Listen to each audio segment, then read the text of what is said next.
T'aurais pas pu attendre de finir de bailler pour lancer. J'ai fait exprès, Maxime, j'ai fait exprès. Tu me saoules. C'est mon plan machiavélique. Super, bah bienvenue dans Culture Pote, l'épisode où on baille tout le temps. L'épisode où on se casse la gueule, Maxime. Je vais Ah te casser la gueule. Ok, bon bah, tirons un sujet au hasard. Wow. Merde, j'en ai eu deux en même temps. Ah bah, double sujet. Double sujet. Oh, Oh, ça va être sympa. vas-y, dis-nous. Le Star Talent. Oh, enfin. Let's go, enfin. On, Depuis le temps qu'on le met en avant. on le temps. tease depuis quelques épisodes déjà Ouais. parce que on... Alors, qu'est-ce que le Star Talent? On va commencer. À toi l'honneur, Maxime. Alors, le Star Talent. Je vois que t'en as gros sur la patate. Faut que t'en parles. Alors, quand un film d'animation sort aux États-Unis ou peu importe au Japon, etc., il y a forcément des traductions françaises. Traductions françaises qui sont faites par des doubleurs. Mais certaines fois, un certain nom, un acteur, un youtubeur, quelque chose comme ça, pourrait être mis à l'affiche en tant qu'un personnage qui fait la voix d'un personnage principal ou secondaire pour attirer plus de monde. Et ce concept me dépasse parce que je vois pas pourquoi je voudrais voir un film d'animation où il y a Squeezie qui fait la voix. Pourquoi je voudrais voir ça, ça me donne pas envie encore plus de voir le film parce qu'il y a Squeezie dedans. Je comprends pas le concept, tu vois. Et c'est pareil, il y a des acteurs, quand t'as des acteurs qui sont pas forcément doubleurs, qui utilisent leur voix pour faire un personnage, et que ça se sent qu'ils ont pas le background derrière dans le doublage pour faire un bon travail. Bref, toi t'en penses quoi? Moi, je comprends le Star Talent. Je comprends les raisons de l'existence du Star Talent. Les raisons, je les comprends. Par mais... contre, je le cautionne pas pour autant. Bah oui. Ce que tu dis, je comprends pas pourquoi j'irais voir un film juste parce qu'il est doublé par Squeezie, mais c'est parce que t'es pas fan de Squeezie. Mais je pense que les fans de Squeezie, quand ils ont vu Ratchet & Clank avec lui qui prend la voix, il y en a beaucoup qui se sont pointés pour aller le voir. Par contre, là où je comprends pas, c'est quand tu mets un Star Talent dans un film où il a rien à faire dedans. Exemple, qu'est-ce que fout Elise Moon dans l'âge de glace? Est-ce que tu... C'est vrai que là, tu mets le doigt sur quelque chose. Ouais, voilà. Cependant, ça c'est un exemple où c'est bien exécuté. C'est vrai que Elise Moon joue bien dans l'âge de Parce glace. qu'il a une voix marrante. Exactement. Bah, je pense Franck Dubosc aussi, il jouait bien par exemple dans Nemo. Et ça, justement, je sais plus si on l'a dit dans l'épisode. C'est moi qui te l'avais appris. Ou Ouais. si tu me l'avais mentionné quand on recordait pas. Mais tu m'as dit que justement, il a appris le rôle de doubleur. Exactement, il a pour demandé à des jouer. gens de lui apprendre à doubler. Et justement, j'étais un peu choqué quand tu me l'as annoncé parce que je savais pas qu'il jouait dedans. Oui, c'est lui qui fait Marin, le père de Nemo. Le père de Nemo. Et qui, justement, est un personnage vraiment principal à l'œuvre. Et c'est fou de se dire que c'est un humoriste, du coup, qui a fait la voix alors qu'il a aucun background en doublage. Exactement, et ça c'est un bon exemple de Star Talent, même Exact. si ça explique pas pourquoi Franck Dubosc joue dans Nemo. Alors je pense que je comprends, c'est pour attirer les parents. Peut-être. Mais ça n'a aucun sens parce que le parent, il amène le gamin voir le film. Il a pas le choix d'aller le voir le film. Donc autant mettre un acteur qui sait son métier quoi. C'est faux. complètement con. Ouais, vraiment pas faux. Là où c'est mal exécuté, et je pense qu'on va... On va reparler de Disney. Je sais pas pourquoi je le sens. Adèle Exarchopoulos. Qu'est-ce que tu fous en doublage? Oh. Qui t'a contacté pour que tu fasses du doublage? Je ne sais pas qui tu es réellement dans la vraie vie. Je ne sais pas. Mais je vais venir chez toi Non, avec un couteau et te couper les cordes vocales. c'est pas ce que j'allais dire. Mais non. Non, je veux dire, je To sais- be continued. Oh, référence à l'épisode Référence à précédent. l'épisode d'avant. Non, j'allais dire, je sais pas vraiment qui tu es vraiment dans la vraie vie, comment tu te sens, etc. Et qui tu es, je sais pas. Bref, pour qui t'a contacté pour que tu sois une voix dans un Disney, alors que ta voix elle est pas si folle que ça. Je suis désolé, hein. Mais et puis même, est-ce qu'elle était hype à ce moment-là? Je sais pas. J'ai pas l'impression, hein. Je sais pas. J'ai l'impression que vraiment, en ce moment, Disney met des stars talents qui n'ont aucune potentiel hype. Je pense qu'ils ont pas compris le concept du star talent. Ils ramènent personne. Disney, c'est une des branches les plus influentes du monde en termes de cinéma. Si c'est pas la plus grande speech increase, si ce n'est pas la plus grande branche d'animation genre au monde, Bah c'est clair. et ils continuent à prendre des stars talents qui sortent de nulle part. C'est comme si demain je te dis, je sors mon nouveau film d'animation, grand succès, la suite d'un truc incroyable, et le perso principal c'est Timothée Chalamet. Oh ouais. C'est vraiment ça. Avec en rôle secondaire Joïka. Mais justement, tu dis ça, Oh. mais c'est ce que j'allais dire. Genre, tu fais des films qui ciblent les gosses. Oui. Pourquoi tu mets pas des youtubeurs en star talent? Alors attention, je dis pas qu'il faut le faire. Oui. Je dis pas qu'il faut le faire et que c'est quelque chose de bien. Ouais. Mais quitte à faire un star talent, mets-en un qui est cohérent avec le public que tu cibles. Ouais, voilà. Tu vois ce que je veux dire? Exactement. Enfin, Ratchet et Clank, Squeezie qui fait la voix, je trouve ça débile. Mais en même temps, C'est un youtubeur. c'est un youtubeur qui fait du faisait jeu vidéo, qui est ouais. un peu dans le domaine des geeks. Moi, ça me choque pas plus que ça, tu vois. Alors que vraiment, il y a des trucs, mais genre, Jamel Debbouze dans Dinosaure, j'ai jamais compris l'intérêt, tu vois. Mm. C'est clairement pas le public, c'est surtout quand derrière, et ça, c'est un truc dont on va parler aussi qui m'énerve, ces Star Talents se permettent de changer les textes et de s'auto-référencer. Oh non. Oh non. Ça me rend dingue. Oh. Déjà, vous avez aucun respect pour voler le travail d'un gars. En plus, vous faites de l'auto-promo en faisant la voix d'un personnage. Non mais vraiment. Gang de requins. Il a une veine sur le front, vous le voyez pas, mais là il y a une veine sur le front. Je sais même plus qui c'est. Alors, Gang de requins, c'est même, je pense que c'est le niveau interplanétaire du Star Talent, parce que déjà, même dans la version originale, le Star Talent il est tellement abusé que la star en question, elle a sa gueule sur le personnage. Ouais. Non, c'est vrai que je parlais surtout du doublage français, mais en fait, c'est vrai que ça se fait aussi avec les vrais. Les films originaux. Les voix de base, parce que ouais, Will Smith en poisson, qui s'y attendait? Bah, Puis même, c'est qui? C'est Angelina Jolie, ça ouais, meuf. et le patron, c'est Danny DeVito. Oh ouais, j'avais pas. Et quand je l'ai su, et que j'ai vu le truc, j'ai fait, mais ouais, c'est lui en fait. C'est vraiment lui, c'est la même gueule. Vraiment, là, T'es en train de matrixer là. T'es en train de te dire quoi? c'est vrai que DreamWorks à ce moment-là, ils étaient genre, mais Will Smith, il est populaire en ce moment, mais Angelina Jolie. Mais là, en plus, ils ont vraiment fait ça que pour ce film-là, parce que dans Shrek, le star talent en question, c'est, j'ai oublié son nom, mais c'est le gars qui fait Austin Powers. Mm. Je sais plus comment il s'appelle, il est super connu là, celui qui fait Wayne de Wayne's World. Je sais plus comment il s'appelle. Bref, mais Ouais. bref, du coup c'est lui, et lui pour le coup il a pas du tout la gueule de Shrek. Bah non. Donc c'est vraiment, ils ont fait ça pour Gang de requins quoi, précisément. Puis même Eddie Murphy avec l'âne, quoi. Oui, en plus il a pas la gueule. Mais Gang de requins pour moi c'est genre le pire exemple de Star Talent au monde, parce que déjà ouais effectivement dans la VO déjà c'est un enfer. Mhm. Alors qu'en vrai j'aime bien le film, en vrai.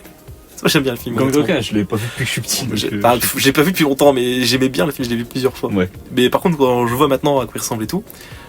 Et du coup, en VO, c'est Will Smith qui fait le perso principal, et en Ouais. VF, ils ont mis Eric Judor. Donc déjà, physiquement, bon, pas sûr qu'on n'est pas sur la Non. même personne, tu vois. clair.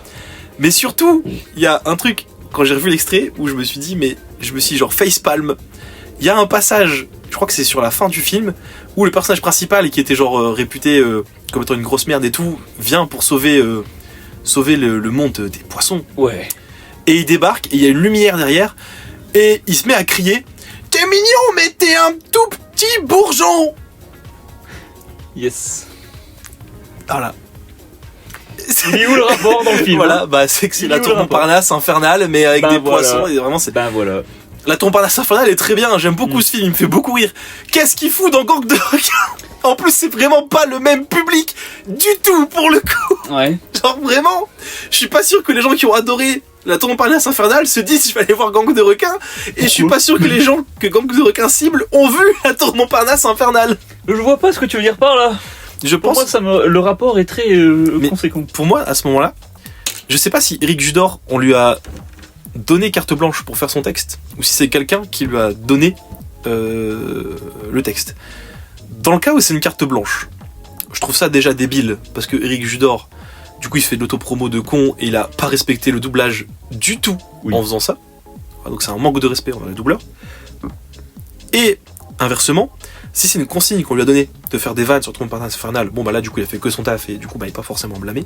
Mais par contre, je pense que c'est une volonté de faire ce genre de truc de réflexion du style ce film parle à tous les âges parce qu'il y a des vannes qu'on peut comprendre qu'en étant adulte. Sauf qu'ils ont pas compris le concept de ce truc là. Ouais. Parce que là tu peux pas comprendre cette vanne si t'as pas vu le film ciblé adulte. C'est clair. tu vois, et Ouais. genre ça c'est complètement con. Et c'est un exemple de star, pour moi c'est l'exemple parfait du star talent gaze de fou. Mhm. Pourtant, c'est dire quelque chose alors que Eric Judor, il avait vraiment bien joué son rôle dans les Rats, quoi. Ouais, mais c'est vrai que dans les Rats, dans Mout Mout, il est Ouais. très fort, mais parce que c'est lui qui s'éclate et il fait ce qu'il veut dedans, parce que les deux séries ont été produites par Eric et Ramsey. Mhm. Donc ils avaient vraiment cette volonté de se faire plaisir et de se faire kiffer. Et je sais plus si les Rats et Mout Mout est sorti avant ou après Gang de requins. Bah, ça doit être la période, c'est mi-année 2000, donc ça doit être à peu près au même moment. Donc c'est bizarre. En fait, je comprends pas vraiment. Je comprends pas ce qui s'est passé à ce moment-là. Ouais. J'arrive pas à savoir s'il a vrillé ou pas. Je sais pas, bon, en tout cas, je pense Dreamworks ils se sont dit, ouais, on va faire venir lui, c'est la voix de Rasmo, les petits, ils connaissent. C'est Mais peut-être il ça. fait pas de référence aux Rats. Ouais. Et est-ce que tu sais c'est quoi? Je pense que c'est le cas. Le star talent réputé comme étant vraiment le pire star talent de la France, genre. Est-ce que c'est quelque chose qui est connu? Ouais. Kev Adams. Non. Alors je sais même pas qui avait fait une voix lui. Il est dans les Croods. Ah, dans les Croods. Non, c'est pas Kev Adams. C'est un mec moins connu que lui aujourd'hui, je dirais, Ok. qui a joué par contre dans un film mais ultra connu. C'est pas le mec qui joue dans Sonic? Non. Je sais même- Ah, ça aurait pu aussi, j'avoue, mais Je c'est sais pas même lui, plus qui c'est. c'est Malik Bentala, je crois. Ah, ok. Oui, apparemment c'est ok, genre c'est juste que bah forcément il y avait des voix mieux, mais Ouais. c'est ok.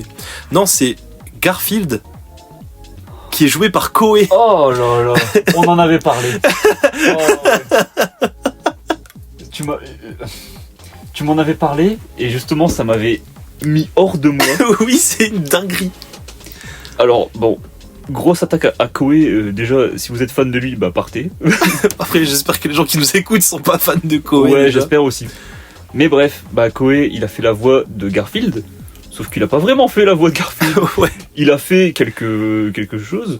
Je sais plus, tu racontes mieux que moi, mais en tout Oh. cas, ils ont dû couper certains mots qu'il a dit et réassembler pour faire les phrases en entier. Exactement. Bah du coup, en gros, moi je vais faire une version vraiment rushée de l'histoire. Mais si vous voulez en savoir plus, je vous invite à aller voir les vidéos de Mr. Fox. C'est avec ça moi que j'ai découvert, où il en parle très bien et où il explique à quel point c'est vraiment un star talent mais abominable ce mec. Et du coup, Koé, on lui a proposé de faire la voix de Garfield. Déjà, j'ai pas compris pourquoi c'est à lui qu'on a proposé de faire la voix de Garfield. Mais si tu veux, pourquoi pas. Et il a dit ok, il est parti faire le doublage. Alors, les gens disaient qu'il arrivait en retard, qu'il respectait pas les doubleurs, qu'il se prenait pas pour de la merde, qu'il parlait trop mal au réalisateur, que concrètement, il venait prendre son chèque et il se barrait et il finissait même pas les sessions. Et au bout d'un moment, quand on lui a donné des restrictions en disant mais là, faut parler ça, faut faire ça, ça, machin, et ben, il a dit vous me saoulez, j'en ai marre de vos ordres. Il a pris chèque et il s'est barré au milieu de la production du film, alors que le film devait sortir quelques mois après. Et du coup, ben, l'équipe a dû prendre plein de moments où Koé parle, que ce soit à la télé, comme dans le film, comme dans d'autres productions, Oh là. couper des mots, les cutter, pour les assembler et faire que Garfield parle. Et le deuxième film, il a été fait quasiment en IA, je crois, avec la voix de Koé, parce que bah, il est même pas venu sur le tournage, mais il est en mode bon bah c'est lui qui fait la voix, on est obligé de le garder. Bah, ils auraient pu la changer facilement. Bah je pense qu'ils auraient dû changer, mais bon. Et voilà, et Koé a juste ruiné le film Garfield, sachant que vraiment il fait aucun respect en termes d'acting, de tout, enfin vraiment c'est une merde ce mec, c'est une merde. Ouais. On ne t'aime pas, Koé. Vraiment, va te faire foutre Koé. Voilà. Et à l'inverse, des certains talents que je trouve très cool, moi c'est par exemple Jack Black sur Po dans Kung Fu Panda. Mhm. Mais c'est encore autre chose, parce que je trouve que Jack Black, c'est ce genre d'acteur qui colle à quasiment n'importe quel rôle, dans le sens où ça se voit qu'il kiffe, et j'ai l'impression qu'il accepte pas des rôles s'il kiffe pas. Ouais, puis en vrai, il a une voix de fou quand même. Il a une voix de fou. Et je crois que le dernier star talent qui avait pas mal fait parler de lui, c'était Orelsan, je dirais, avec One Saitama Punch de Man. One Punch Man. Mhm.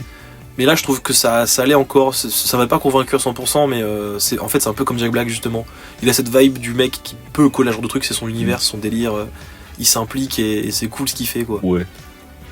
Ouais, je peux comprendre. Après, ouais, ils auraient pu trouver mieux, je pense. Je pense qu'ils auraient pu trouver mieux. Après, c'est vrai que. Mais ils auraient pu trouver pire, hein. Je rappelle que Nekfeu était censé faire la voix de One for All dans MHA à la base. Ah ouais. Ouais. Eh ben, qu'est-ce qu'on en serait sorti, hein. Voilà. Quel enfer ça aurait Ah, été. Bref, le Star Talent, ça peut être bien fait, mais bon, réfléchissez un minimum. Ouais, voilà, je pense qu'il faut y réfléchir. Et surtout, en fait, disons qu'on vit dans un monde où moi je me suis convaincu que Star Talent va toujours être avec nous et on va être bloqué avec ça. Ouais. Et de toute façon, faut vivre avec le Star Talent, c'est important, mais par pitié, prenez des acteurs impliqués qui ont envie de faire des efforts, comme justement Franck Dubosc, comme Alain Chabat qui fait Shrek. Enfin, je sais pas, prenez des gens impliqués dans ce métier qui respectent le métier. En fait, c'est ça le truc le plus important. C'est que le métier de doubleur, enfin c'est pas ça le vrai nom, je sais plus c'est quoi le vrai terme. Moi je dis doubleur, mais c'est pas ça. C'est voice actor, genre. Ouais, genre voice actor. C'est un métier qu'il faut respecter et qui est complètement différent de l'acting. Malgré ce qu'on veut faire croire, c'est pas du tout pareil de donner sa voix à quelqu'un plutôt que d'agir en conséquence, parce que quand tu donnes ta voix, tu ne fais pas la gestuelle avec. Donc c'est beaucoup plus dur de se mettre dans le personnage, etc. Donc par pitié, quitte à faire du Star Talent, faites-le bien et mettez-le sur des personnages avec qui c'est pas forcément important. Je pense à JDG, du coup les deux du JDG qui ont fait des voix dans Donjons Dragons, qui sont vraiment des persos qui sont à l'écran genre 5 minutes sur 1h30, 2h de film, quoi, tu vois, enfin... C'est un petit easter egg, quoi. Voilà, c'est ça, dosez vos Star Talents et faites-en quelque chose de propre, par pitié. Ouais. Arrêtez de nous faire des Eric Judor et des Adèle Exarchopoulos. Oh là là. Par pitié, hein. Pitié. Évaluez les talents et puis engagez-les en conséquence. Et s'ils sont nuls, et ben tant pis. Si vous perdez 1000 places vendues au cinéma, je pense pas que ce soit vraiment aussi important que ça. En vrai, un commentaire que j'ai à faire, c'est qu'aujourd'hui, en France, la VF est devenue vachement plus démocratisée. Et je me demande si maintenant le Star Talent, il peut pas aussi s'appliquer avec justement les doubleurs. Genre, par exemple, je pense qu'un film qui sort où on dit Donald Renew fait la voix, ouais. Moi je suis sûr que ça peut faire venir des gens. Bah oui, c'est la voix de Spider-Man, Titeuf.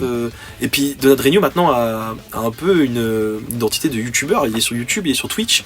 C'est une resta le mec, tu vois. C'est vrai que c'est je pense le doubleur le plus connu de France. Et oui, et il a vraiment un niveau où même, je crois qu'il est acteur même. Ça m'étonnerait. Je crois qu'il a fait des petits seconds rôles et tout.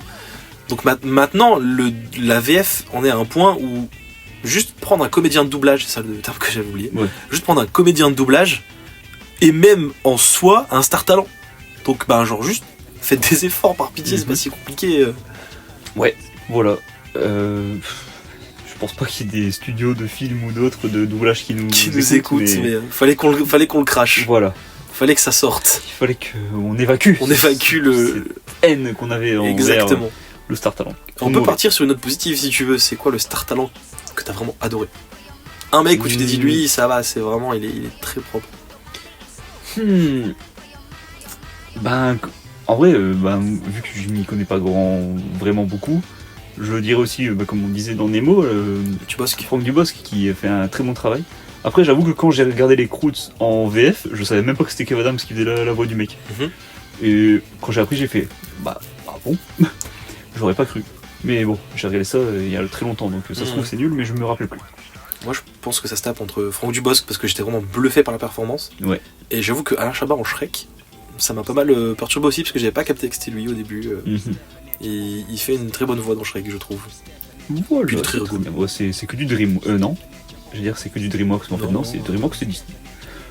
Donc voilà, Disney, reprenez vos identités d'avant et prenez des doubleurs qui veulent s'impliquer. Par pitié. Voilà. Tu pioches le nouveau sujet ? Je pioche. C'est moi que je dis ce que je pioche, en fait c'est Minecraft. Minecraft. Ah, il est long à déplier. Oh, voilà. Les magasins de jeux vidéo. Oh. Ça peut être un petit sujet intéressant. Ça peut être un sujet nostalgie là. Ouais, nostalgie.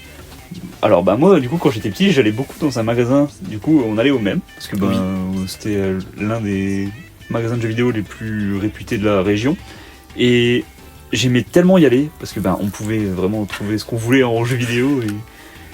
Je sais pas si on peut parler des raisons de sa fermeture dans le podcast. On en parlera hein. Mais moi en tout cas j'aimais beaucoup y aller parce que déjà tu rentrais, t'avais la vitrine avec les jeux de Game Boy sur la gauche, t'avais des télés qui montraient des trailers de jeux. T'avançais, t'avais les jeux de l'époque, genre PS2, etc. Puis t'avais une grosse statue de Jin dans Tekken. Ouah, j'avais oublié. T'avais oublié ? C'est vrai, elle était folle. Moi je me rappelais, et ce qui m'avait marqué, c'est qu'il y avait un morceau qui était cassé. Je sais plus quelle partie c'était un point ou autre. Mais ça m'avait marqué. Et puis je me rappelle que en fait, j'achetais mes jeux là-bas. Et quand j'avais marre de jouer à certains jeux, je les revendais.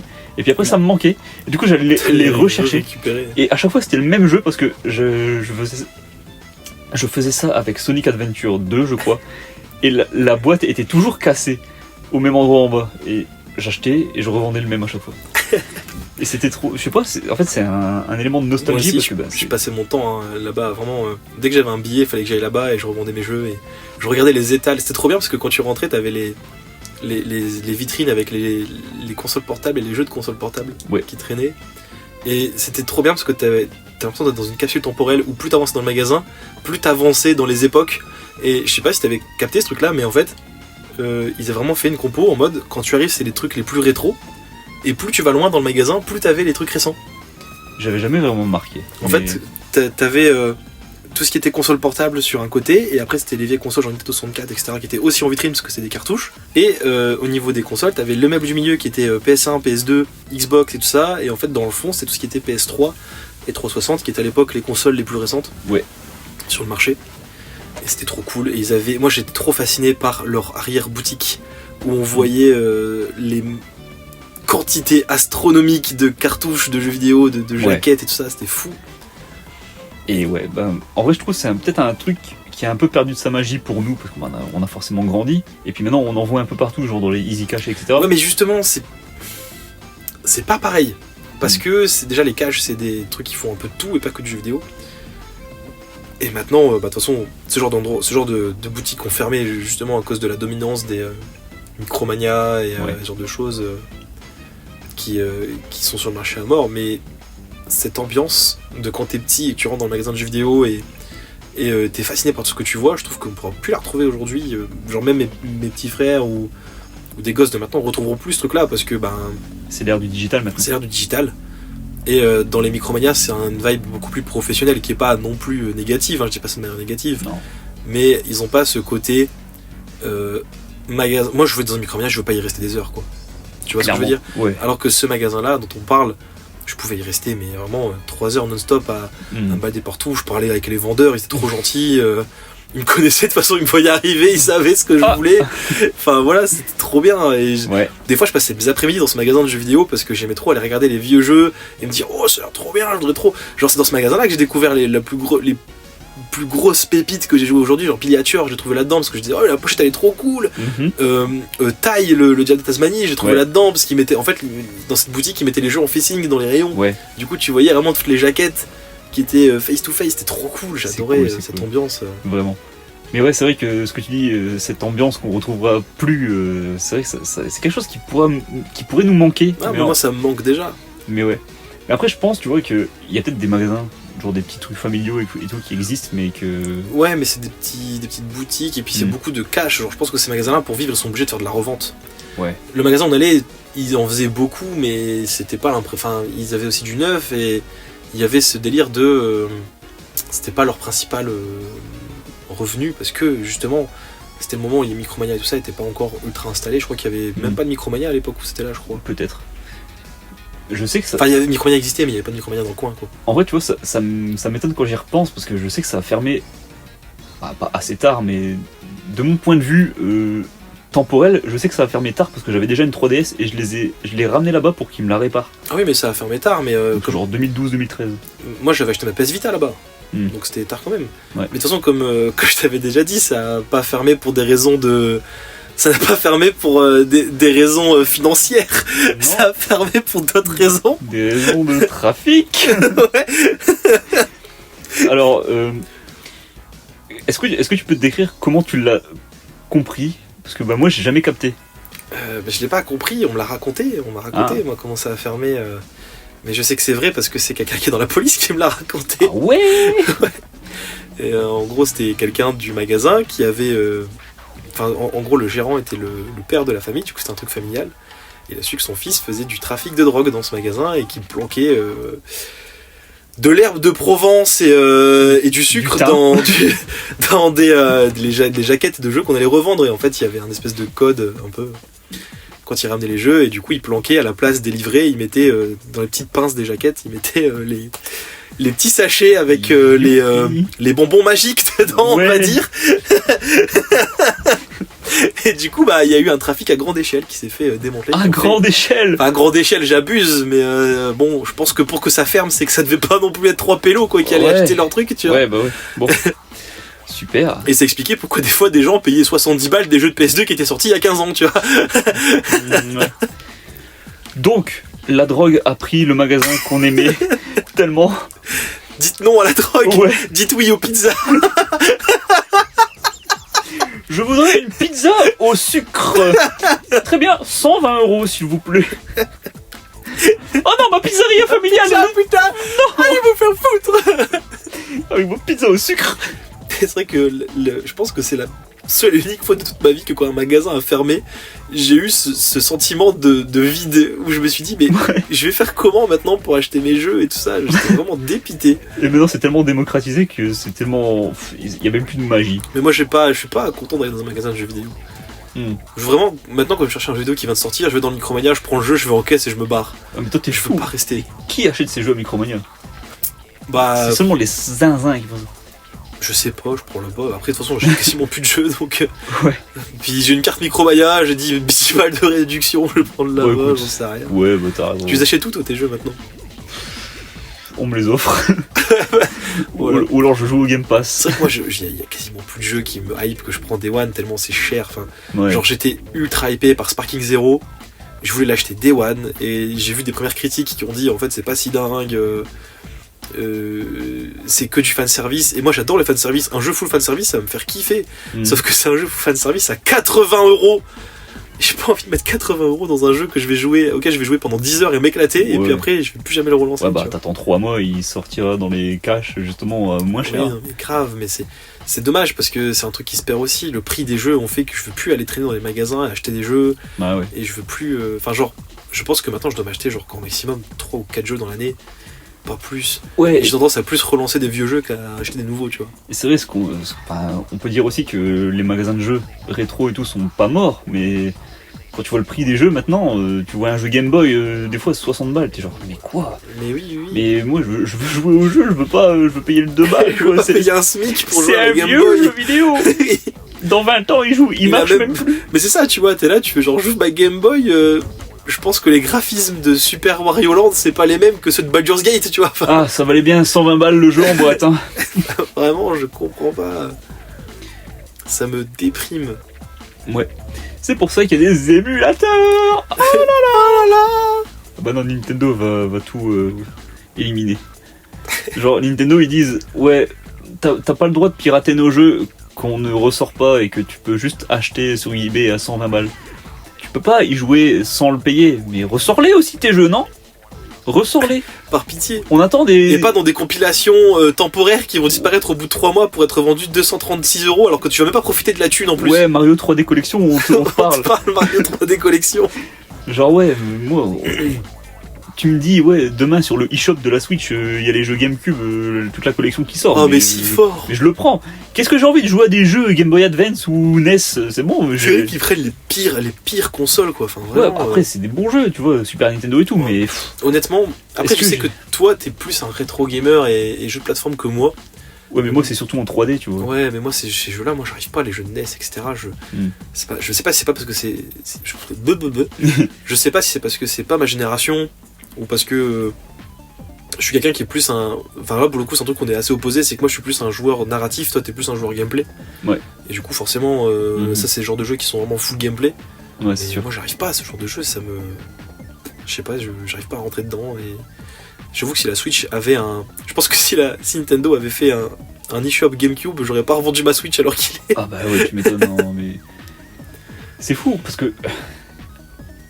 À la rigueur, même pas la GameCube, genre Nintendo 64, tu sors des trucs. Mais oui. Je crois qu'il y a déjà une extension sur le eShop là, mais... Puis c'est une sélection, c'est pas tous les jeux Ouais, en plus. et en plus tu dois payer plus cher encore, donc, non mais c'est bon. C'est de l'abus. Alors qu'en plus, sur le même marché, il y a Xbox et PlayStation qui ont déjà fait ce truc-là où maintenant tu peux jouer à des jeux de 360 et de PS3, PS4 sur les consoles respectives. Enfin, ils sont en retard là-dessus, Nintendo. C'est vrai vraiment, qu'en plus, même sur la Xbox, tu peux jouer à des jeux Xbox original, mais genre. Pas tout, certes, mais quasiment. Enfin, t'as une bonne partie. de jeux Bah, qui sont je crois que t'as accès à quasiment tout le catalogue de la One. Ouais. T'as énormément de jeux 360 et t'as quand même une grosse sélection de classiques. En fait, je crois que c'est tous les 360, tous les One et pas tous les premières générations, mais quasiment. Donc ouais, c'est dommage, mais c'est pour ça que maintenant, tu peux utiliser ton Steam Deck pour avoir des émulateurs, donc c'est bien. Mais bon, il faut avoir un Steam Deck ou alors une version. Bon, un PC, moi par exemple, je suis quelqu'un qui a pas de PC, qui a pas les moyens techniques d'avoir un PC actuellement. Oui. C'est vraiment, j'ai pas de place chez moi pour pouvoir disposer d'un truc pareil. Je suis bloqué sur mes consoles. J'aimerais bien que mes consoles puissent me permettre de jouer à ce genre de jeu, tu vois. Ouais, c'est ça. J'ai pas envie d'acheter des câbles exprès pour installer des consoles rétro. Ouais, non. Enfin, je suis quelqu'un d'assez collectionneur. Je collectionnais beaucoup de jeux rétro. J'ai encore beaucoup de consoles rétro, mais honnêtement, maintenant, ils me servent plus de déco que de vrais outils de jeu. Pareil. Et j'aimerais bien utiliser mes consoles de maintenant pour pouvoir rejouer à des vieux jeux. Ça me permettrait de redécouvrir d'anciennes sorties. Et quitte à devoir les repayer, ça me dérange pas, tu vois. Ouais, ce serait tellement mieux. Tant que c'est à un prix abordable, évidemment. Mais quitte à, genre, si je dois mettre genre 10 balles pour pouvoir rejouer à mon Candy Cane Medit ou pour faire mon Rayman 3, franchement, je les mets mes 10 balles, j'en ai rien à Ah, foutre. c'est ça, mais dans un monde où tout est streamable, genre toutes les séries, toute la musique, les jeux vidéo, ça commence à se faire avec le Game Pass, avec le PS Plus.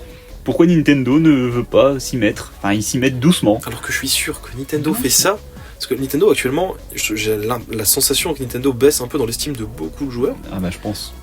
Et je pense qu'ici, ils faisaient ça, mais ils remonteraient dans tellement d'estime. Parce que, vraiment. pour moi, en termes de jeux rétro, Nintendo, c'est les darons du game. Genre, vraiment, c'est clair. ils ont percé. Il y a des jeux de PS1 et d'Xbox qui ont bercé mon enfance, mais ils sont clairement minoritaires par rapport aux jeux Nintendo, tu vois. Enfin, ne serait-ce qu'en termes de Zelda, de Mario, même des jeux un peu plus obscurs, je sais pas moi, quasiment tout le catalogue de la GameCube déjà, tu vois. Oui, bah oui.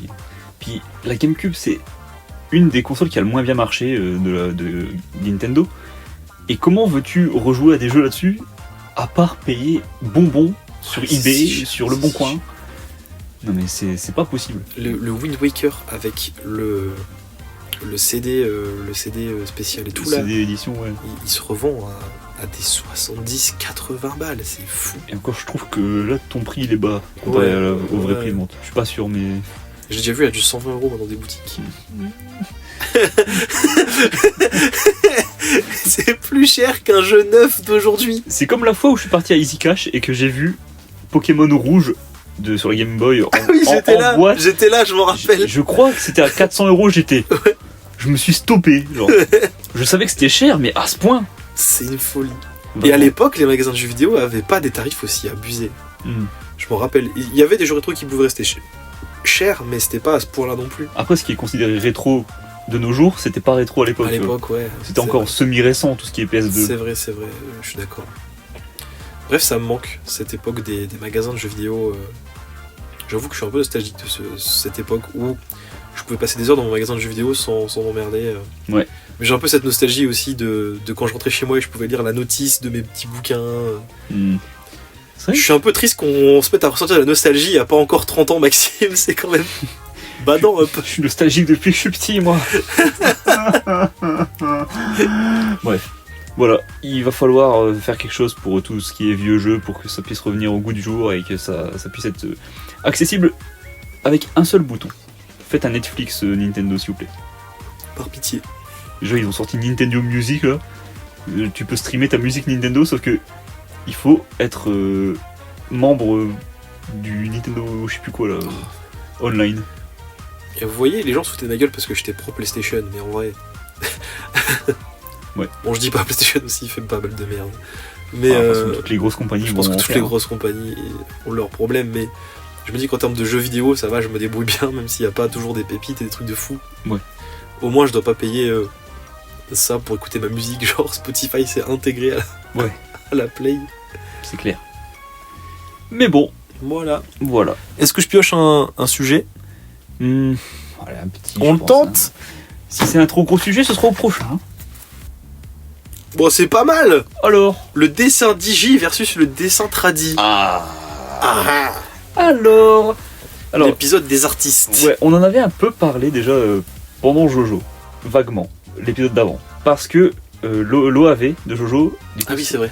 Et date des années 90. À l'époque, il y avait des tablets graphiques, mais la plupart des animés étaient faits avec des stylos, des plumes, de l'encre, etc. Comparé à maintenant où tous les animés sont faits avec des tablettes graphiques. Bon, moi je suis un artiste digital, c'est-à-dire que je dessine sur une tablette graphique et c'est plus ou moins la seule manière pour laquelle je dessine. Et L'épisode il va être à sens unique parce que je suis pareil. Ouais. Mais je te laisse dire ton avis et après on pourra parler. Vas-y, je t'écoute. Mais c'est vrai que on peut pas enlever au traditionnel cette authenticité qu'on peut pas forcément retrouver parfaitement avec une tablette. Je pense notamment à l'aquarelle qui est quand même une technique qui est difficile à imiter au digital, même si ça se fait. Ça a un certain cachet qu'on ne peut pas imiter. Genre la manière dont l'eau se déplace et toute la peinture se déplace sur la toile, enfin sur le papier, c'est pas imitable sur tablette. Et certes on peut l'imiter genre un minimum, mais t'as pas les mêmes mouvements, t'as pas tout ça, t'as pas le grain du pinceau, le grain du papier qui frotte contre le pinceau. Y a beaucoup de techniques que tu peux faire au traditionnel qui sont pas forcément imitables aussi au digital, quand tu prends ta règle, quand tu fais quelque chose. Maintenant, sur digital, tu peux tracer ton trait tout droit facilement en utilisant un outil. Alors que sur papier, tu dois tout faire toi-même avec tes stylos et tout. Et c'est différent, c'est deux trucs différents, mais en même temps ça se rejoint, parce que c'est le même concept. Je sais pas. Je suis d'accord, globalement. Moi, je suis quelqu'un qui a dessiné au traditionnel pendant très longtemps. Parce que du coup, pour les gens qui savent pas, on est tous les deux artistes, Maxime. Ouais. Et moi je dessine au traditionnel depuis mai 2 ans et demi. Vraiment ça fait très longtemps que je dessine. Je crois que j'ai commencé quand j'avais 10 ou 11 ans, peut-être un peu moins. Et j'ai toujours fait traditionnel parce que malheureusement je fais partie de cette caste de la société qui a pas les moyens de s'acheter des tablettes et tout ça. Et ça du coup on pourra peut-être en parler, mais effectivement le dessin digi c'est très bien, mais faut s'en donner les moyens de dessiner au digital. C'est sûr. Et j'ai commencé digital quand j'ai eu mon premier salaire et que j'ai pu me payer un PC portable du coup, parce que comme j'ai dit j'ai pas la place pour avoir un vrai gros PC, et une tablette graphique qui était du coup à l'époque la XP Pen Artist, je crois que c'était la 12, qui était l'avant-dernière ou l'avant-avant-dernière sortie, je crois. C'était pas la 12 du coup, je sais plus. Bref, c'était une très bonne tablette qui m'avait coûté à peu près 3 bras, 10 couilles et 10 jambes. Magnifique. Et j'ai vu la diff tout de suite, c'était compliqué au début m'adapter. Ouais, je comprends. Mais j'ai très vite capté un truc, c'est que j'ai personnellement 2 styles de dessin mais tellement différents. Mes dessins au traditionnel ne ressemblent pas du tout au digital. Bizarrement, c'est deux trucs qui n'ont rien à voir. Et en vrai, moi j'aime bien les deux. Ouais. Parce que je trouve qu'on peut... On retrouve 2 plaisirs différents entre le digi et le tradi, et c'est 2 plaisirs qui t'apportent vraiment un petit cachet en plus.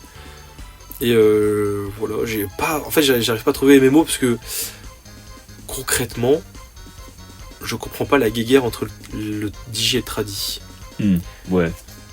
Alors que en vrai, il y en a une, il y a quand même beaucoup d'artistes qui disent que le traditionnel c'est le vrai art et que le digi c'est un peu de la daube parce que t'es assisté. Ouais. Qu'en vrai t'es pas... Je pense que cette réflexion-là, c'est une réflexion qu'ont les artistes qui n'ont jamais essayé le digital, parce que, croyez-moi, vous êtes pas assisté du tout avec le digital. C'est bien parce qu'il te fait des traits droits, mais faut comprendre comment les fait tes traits droits. Ouais, tu vois ce que je veux dire ? Il y a tellement d'options. Faut apprendre le logiciel avant. Vraiment, ouvrez un logiciel de dessin pour la première fois sans jamais y avoir touché avant. Je vous jure que c'est un enfer de compréhension au début. Ne serait-ce qu'avec les termes techniques que tu comprends pas forcément, qui sont différents. Genre, je sais pas, genre moi, le masque d'écrétage. Ouais. Je savais pas ce que c'était avant de l'utiliser. Je te jure, je comprenais pas la fonction de ce truc, tu vois. Ouais, c'est pareil. Et je suis sûr que là on dit ça, les gens qui dessinent pas, ils sont en mode mais qu'est-ce que c'est que cette merde ? Non, masque d'écrétage. Alors qu'au traditionnel, tu dis un croquis, je pense que la plupart des gens comprennent ce que c'est un croquis, tu vois. Ouais. Mais il y a des calques, il y a des superpositions, il y a des effets, des distorsions, du flou, tu peux faire des trucs, tu peux faire des traits, tu peux faire du crayonné, tu peux faire... Il y a différents types de gomme, il y a différents types de cercles, je sais pas. Tu peux... Ouais, il y a tellement de trucs, et moi j'ai regardé tellement de tutoriels pour comprendre comment mon logiciel fonctionnait. Mais pareil, et moi j'étais en full autodidacte, j'ai regardé aucun tuto. J'apprends encore maintenant à utiliser ma tablette alors que ça fait 3 ou 4 ans que je dessine dessus. Mais parce que j'aime bien cette idée de découvrir des trucs, même si des fois c'est un peu une mauvaise idée, parce que je pense que je me bloque sur énormément de choses, mais j'aime bien le fait d'apprendre de plus en plus en dessinant sur ma tablette, et ça c'est cool, c'est que tu continues toujours d'apprendre, même au digi, Ouais, c'est ça. et ça c'est sympa. Puis c'est cool en vrai, si jamais je rencontre un artiste qui sait pas utiliser. Enfin, je lui dis, tu sais comment colorier tes traits sans dépasser, genre. Il me fait non, je fais écoute, là tu fais ton line, tu fais verrouillage alpha, tu prends ta broche, tu fais ça, et puis comme ça déborde pas, ça colore que le trait. Et ça c'est bien, toi t'apprends des trucs aux gens dans tes vidéos YouTube, Ouais. tu dessines. J'apprends vite fait, hein. J'apprends, mais les gens me voient faire et puis il faut. Attends, mais il a fait comment là? Et je pense notamment pour les gens que ça intéresse à ta vidéo où tu compares les différents logiciels de dessin, Ouais, c'est vrai que. qui est vraiment très cool. Un jour, je me suis chauffé, je me suis dit, je vais voir tous les logiciels gratuits qu'il y a sur iPad et puis je vais tester. Wow, mes chiens s'énervent. Et j'ai fait une vidéo comme ça en comparatif de toutes les applications gratuites qu'il y avait et puis voilà. J'ai fait mon petit top à la fin, c'était cool.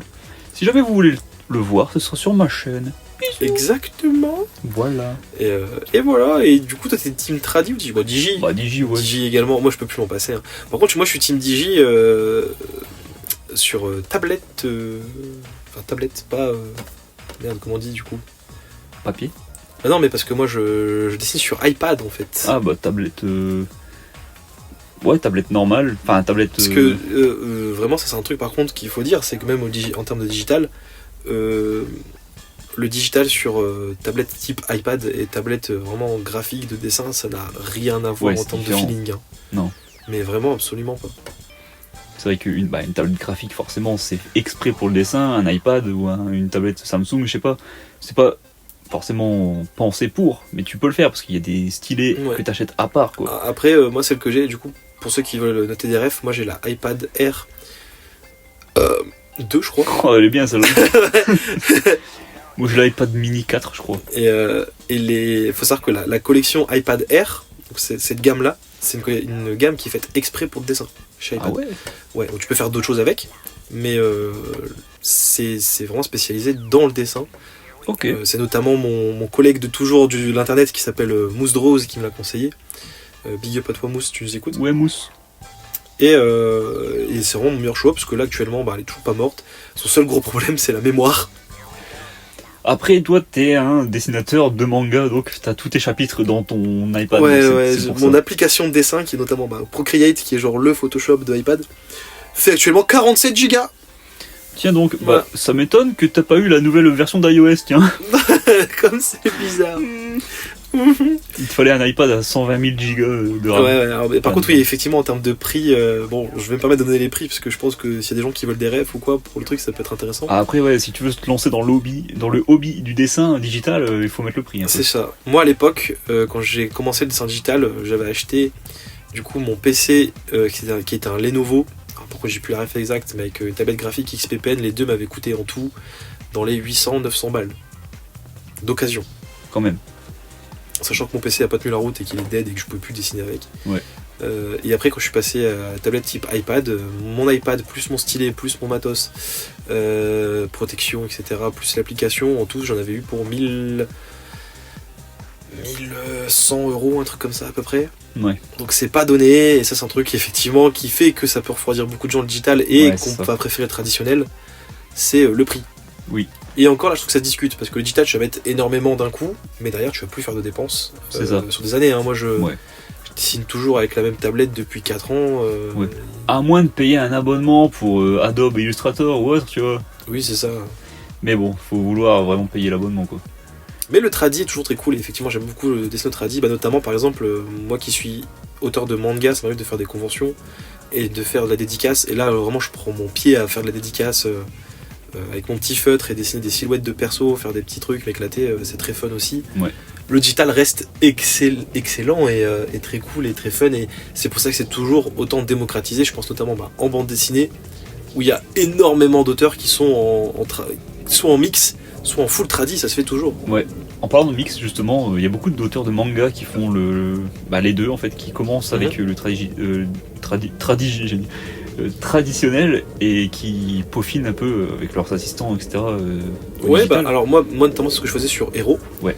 et c'est comme ça que c'est ce qui fonctionne la plupart du temps, c'est que tu vas dessiner tes lines à la main, Ouais. donc tes décors, quelques trames, etc. Tu le fais à la main et tu vas scanner et tout ce qui va être les noirs, les différences de tons, potentiellement des décors aussi, tu vas Oui. les rajouter au digital. Ouais, les trames et tout.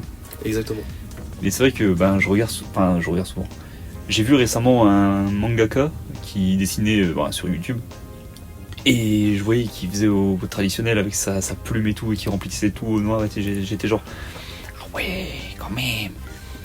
Si je venais à faire un manga, je pense que j'aurais envie de faire au traditionnel. Je peux comprendre cette envie. Moi j'arrive pas, mais je peux la comprendre. Ouais, ouais, non, mais. En fait, le digital est tellement plus rapide. En fait, ce que j'aime beaucoup dans le digital, c'est le fait que ce soit quelque chose qui est beaucoup plus rapide. Enfin, attention, c'est pas rapide, mais dans le sens où rapide d'accès. T'as pas à sortir un matos de fou, à avoir forcément un endroit où dessiner, etc. Enfin, moi, ma tablette, l'avantage, c'est que je peux dessiner dans mon lit devant un film. Ouais. Quand je sors, je veux me poser quelque part, je peux la sortir, etc. J'ai pas besoin de sortir une Oui, trousse. Mes planches, mes pages qui vont faire. Parce que moi, je dessinais sur du A2. A3. A3. Donc du coup c'est grande planche. Enfin c'est plein de détails qui font que le digi est quand même plus pratique, plus maniable, et c'est ce qui fait que moi je le préfère, parce que étant quelqu'un qui a énormément de passion et un travail qui lui prend énormément de temps, et ben le fait de pouvoir dessiner quand je veux, où je veux, ça m'apporte un petit plus quand même, tu vois. Oui, tu m'étonnes. Voilà, donc si jamais vous voulez vous lancer dans le domaine du dessin, vous avez nos avis. Un avis qui se porte plus vers le digital qu'autre chose, mais on n'enlève rien au traditionnel, qui est quand même un très bon média pour s'exprimer. Exactement. Voilà. Un mot de la fin ? Un mot de la fin, un petit dessin, s'il vous plaît. Donnez-moi un petit dessin. Un dessin s'il vous plaît. S'il vous plaît. Pour la famille, Je voudrais. Ah